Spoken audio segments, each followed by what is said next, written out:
రొటీన్‌గా ఎప్పుడు బెండకాయ ఫ్రై లేదా ఈ పల్లీలు, కొబ్బరి వేసిన పెళ్ళిళ్ళ స్టైల్‌లో ఫ్రై ఇలాంటివన్నీ తిని బోర్ కొట్టేసిందా?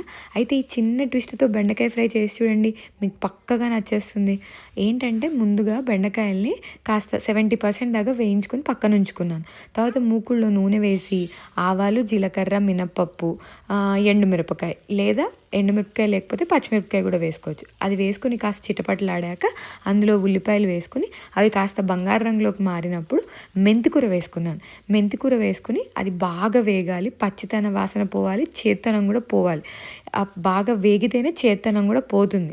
అంతా బాగా వేగాక అప్పుడు అందులోకి మీరు వేయించుకున్న బెండకాయ ముక్కలు కూడా వేసేసుకుని కాస్త పైనకి ఉప్పు, కారం, మీ ఇంట్లో ఉంటే కిచెన్ కింగ్ మసాలా, లేదండి ఇంట్లో కిచెన్ కింగ్ మసాలా లేదంటే గరం మసాలా కూడా చాలా బాగుంటుంది, వేసి బాగా కలుపుకొని వేయించుకుంటే బెండకాయ మెంతికూర ఫ్రై రెడీ.